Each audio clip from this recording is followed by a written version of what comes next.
Are you someone who is struggling with watercolor? You've been watching all these videos, you're trying to paint, you love flowers, you're trying to paint these flowers, and for some reason you're just not getting these loose effects and you're frustrated?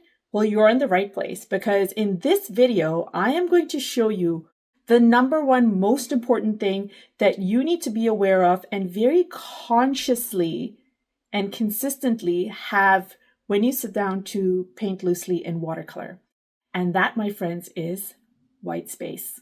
Hi guys, my name is Clarice and welcome to my YouTube channel where I teach you how to go with the flow and paint loosely in watercolor.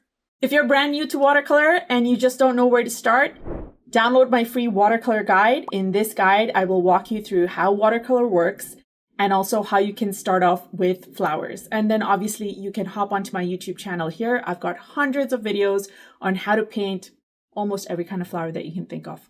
Almost, okay?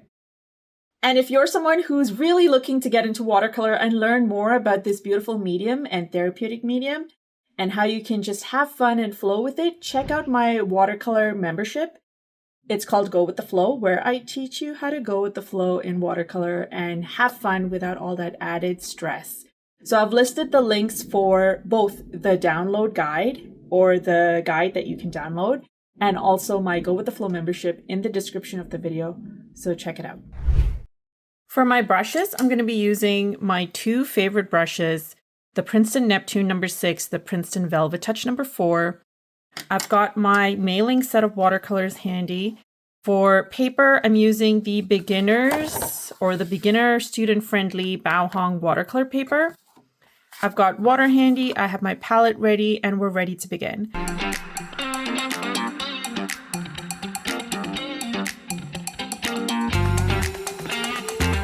For this exercise, which is pretty much going to be on learning the importance of white space in watercolor, here's what we're going to start off with. I'm going to show you how to do a very basic flower. We're going to have it in possibly 2 colors.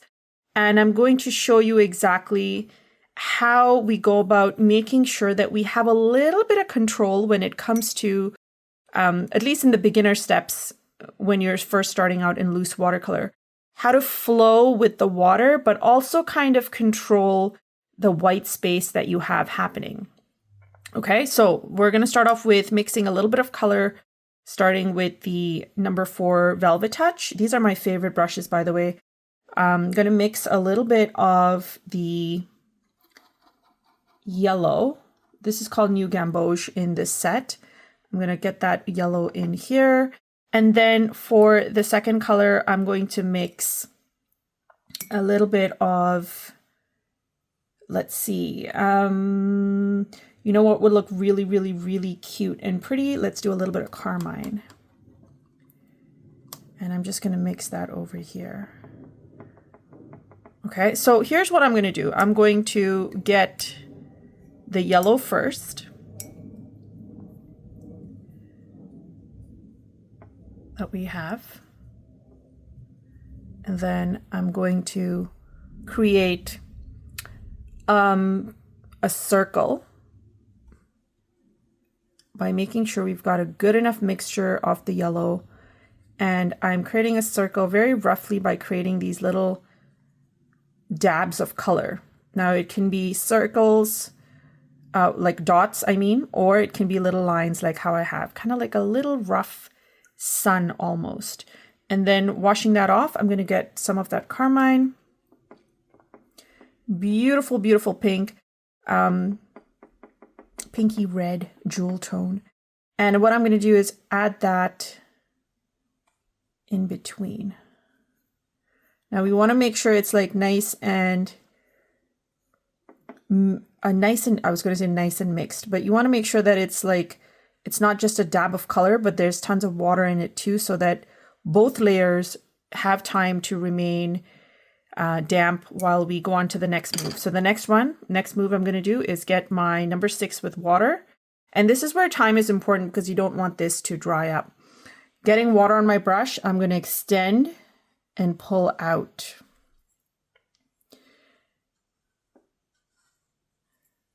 And then what we're doing is we're deliberately making sure we've got space in between where we're pulling these out to create our petals. So you can see a little bit of white space happening in and around. Feel free to turn around your sheet if that is going to be helpful with your deciphering the space and whatnot. And what I'm doing over here is I'm just kind of making these thicker. So you can see how we've got white space in the center. We have a little bit of white space happening in between these, and that's perfection. That's exactly what we're looking for. And because it's loose, the thickness of the petals are not equal all around. The ends of the petals, notice, they're also not super on point in terms of perfection, all of them looking the same. You want to keep that loose kind of stroke happening within. And now the next thing we're going to do, I'm going to take this a step further. If you're watching this part of the video, that means you have reached the midway point. Well done. I hope you're having a good time so far. I want to remind you real quick, if you enjoy videos like this and you liking this video, please hit the like button and consider subscribing. As you know, I have tons of videos on here and there are new ones coming out soon. Okay, let's get back to the lesson. We're going to take more of that yellow, and while it is damp, we're going to drop in some of that lemon or new gamboge in my case, and we're dropping it in the center. Now, because you're going to notice it's light because I'm taking a yellow that is mixed with water from my palette. You want to intensify this. We're going to go ahead and get some of a slightly darker yellow. This is the natural yellow. And I'm going to drop that in right here. Notice how it's immediately blooming and blending, and it's even going into the petals. The reason this is happening is because these areas right here have water, and so it immediately goes into those areas. That's just how watercolor works. This would be considered a wet on wet move. Now, if you didn't want that kind of detailing happening, which is also very pretty, to be honest, what you can do is just make sure that you do that step when everything is dried up. And if not, you kind of like that, you want that seepage happening, but you don't want it going all the way all around. Just take your take a paper towel, make sure your brush is clean, and with your damp brush, just kind of lift. All I'm doing is swiping the color back down to the center. And what's going to happen is it's going to give you these almost kind of white swipes or brush strokes. It's going to look like white brush strokes. And they kind of actually work really nicely in your favor. Remember the whole white space thing? Notice the white space happening here, around here. It leaves things open and pretty and kind of left up to the viewer to decipher how the details in the flower are. Mind you, they know exactly what it is. You can tell it's a flower. You get the beautiful colors, the whimsical blend.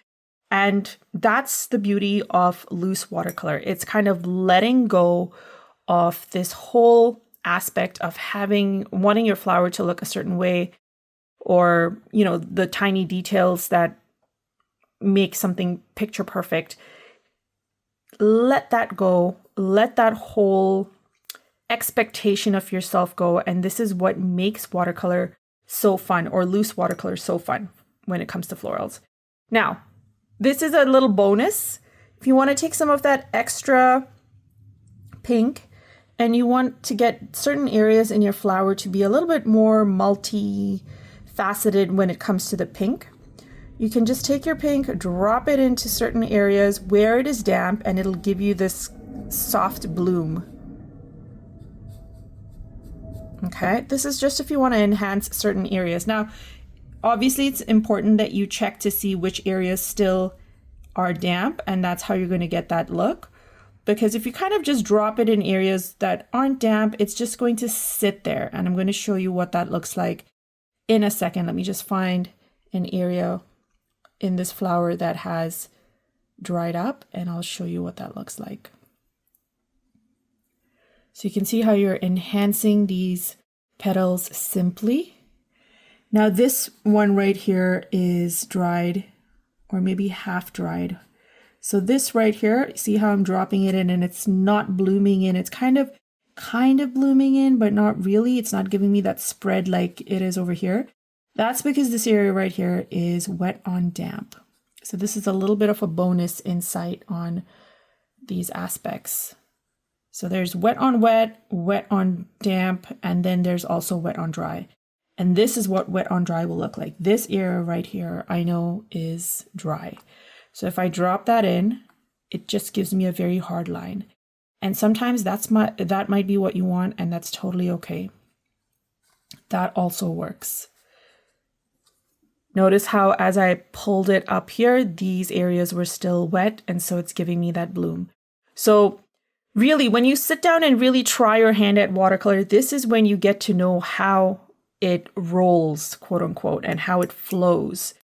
And so there's something very beautiful about it once you get that concept that watercolor is simply this. It's mixing the color with the water and watching it flow.